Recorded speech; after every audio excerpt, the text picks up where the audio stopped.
आप सभी को नमस्कार। मैं पीयूष आज आप लोग के बीच में बिहार में चल रहे इलेक्शन के बारे में बात करूंगा।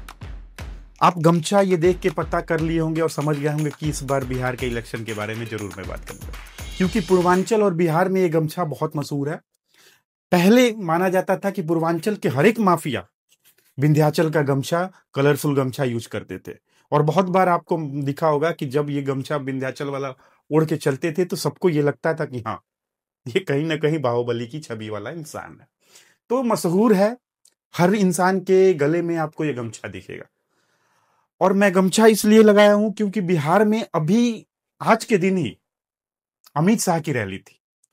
अभी तक तो बिहार का राजनीति कुछ अलग वे में चल रहा था। प्रशांत किशोर अपनी वर्चस्व को दिखा रहे थे। सेंट्रल गवर्नमेंट के जितने बड़े नेता थे अभी बिहार में नहीं उतरे थे, और स्टेट गवर्नमेंट के जितने नेता थे प्रशांत किशोर उनको अपनी मुट्ठी में दबा के रखे हुए थे। तो आज अमित शाह को बिहार के इलेक्शन में उतरना पड़ा, और पहली ही रैली में अमित शाह का एक ऐसा भाषण जो बिहार क्या पूरे भारत में बवाल मचा के रख दिया। मुस्लिम आबादी की बढ़ोतरी 24.6% के दर से हुई है और हिंदू आबादी 4.5% कमी हुई है।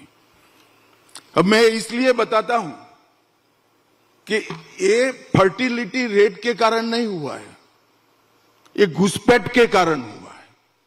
जब भारत का विभाजन हुआ धर्म के आधार पर हुआ, हमारी दोनों ओर पाकिस्तान बनाया गया। उस भाषण में अमित शाह बोलते हैं कि मुस्लिम की आबादी देश में 24.5% की स्पीड से बढ़ रही है। दैट मीन्स 2001 से 2011 के बीच में 24.5 की दर से मुस्लिम की आबादी बढ़ी है। और असम की बात करूं, बंगाल की बात करूं तो यहाँ 40 और 38 से ऊपर के दर से आबादी बढ़ी है। लेकिन वहीं हिंदू की बात करते हैं तो उनसे 4% कम की दर में हिंदू की आबादी बढ़ी है। तो इसका जस्टिफिकेशन उन्होंने बहुत सिंपल वे में बताया कि आबादी एक्चुअल में नहीं बढ़ी, ये प्रजनन क्रिया से नहीं बढ़ी, ये आबादी घुसपैठियों की वजह से बढ़ी। तो उन्होंने ये क्लियर कर दिया कि जो 4% अधिक आबादी बढ़ी है वो घुसपैठी है, वो चाहे बांग्लादेश से हैं, पाकिस्तान से हैं या किसी और मुस्लिम कंट्री से हैं, लेकिन वो घुसपैठी हैं। उन्होंने एक चीज भी बोला कि उन राज्यों में ज्यादा है जहां पे अदर गवर्नमेंट की सरकार है, उस राज्यों में ज्यादा है जहां से हमारा रिलेशन अच्छा है, कनेक्टिविटी अच्छी है और जल का माध्यम है, जैसे नदी हो गई या कहीं पहाड़ी एरिया जहां पे लोग ड्रिल भी नहीं कर पाए। उन्होंने ये क्लियर बोला कि जिस पर्वत पे आप ड्रिल नहीं कर पाते वहां से भी घुसपैठ होते हैं।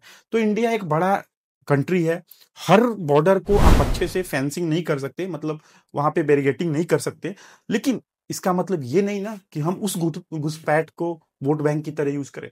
उन्होंने जाते जाते लास्ट में ये भी बोला कि ये हमारे देश का मुद्दा है और सभी पार्टियों से मैं रिक्वेस्ट कर रहा हूं कि इसको आप वोट बैंक ना बनाएं। कहीं ना कहीं उनका इंडिकेशन उन पार्टियों को था जिनका वोट बैंक मुस्लिम समाज, मुस्लिम धर्म है, मुस्लिम जाति है, क्योंकि मुस्लिम समाज के जितने वोटर हैं उनको बढ़ाना चाहती है। जैसे ममता सरकार हो गई, यूपी में मुलायम सिंह की पार्टी सपा हो गई, बिहार में राजद हो गई। तो ये इंडिकेशन, उनका इंडिकेटर ये था कि ये लोग कहीं ना कहीं मुस्लिम के घुसपैठी को बढ़ाना चाहते हैं और उनकी संख्या बढ़ाना चाहते हैं। तो ये एक बहुत बड़ा मैसेज था और इससे पोलराइजेशन, ध्रुवीकरण हो सकता है, बड़े बड़े राजनीतिज्ञ का मानना है। क्योंकि ठीक इस चुनाव से पहले झारखंड के चुनाव में, महाराष्ट्र के चुनाव में भाजपा ने यही ध्रुवीकरण का अंदाज खेला था और ताश खेला था, और एंड ऑफ द डे दोनों जगह, एक जगह तो नहीं लेकिन महाराष्ट्र में बहुत अच्छे से अपनी गवर्नमेंट बनाई और अपने मुख्यमंत्री को वहां चुना। तो एक बहुत बड़ा ये मैसेज गया कि पहले ही दिन प्रशांत किशोर के राजनीति पर ध्रुवीकरण की राजनीति बहुत ऊपर दिख रही है, और ये एंड ऑफ द डे चुनाव आते आते इतना ध्रुवीकरण हो जाएगा कि हिंदू और मुस्लिम का समीकरण बन जाएगा। और यहाँ पे यादव वोट बैंक अगर थोड़े भी घटे, भाजपा की तरफ शिफ्ट हुए, तो कहीं ना कहीं भाजपा गवर्नमेंट यहाँ पे सरकार बनाते दिखेगी। तो ये एक बहुत अच्छा रैली था, प्रशांत किशोर के समीकरण के अगेंस्ट ये चीजें दिखी, और आउट ऑफ सिलेबस ये कहीं ना कहीं रैली दिखी प्रशांत किशोर से। तो देखना होगा कि मोदी जी बिहार में कब आते हैं, और मोदी जी को हर बार प्रशांत किशोर पकड़ते हैं। उनके भाषण को हर बार पकड़ते हैं। इवन उन्होंने बोला कि इनके 2004 का तो नहीं, लेकिन उसके बाद जितने इलेक्शन हुए थे उसमें मैंने इनका भाषण लिखा, और स्टेट का हो या सेंट्रल का हो।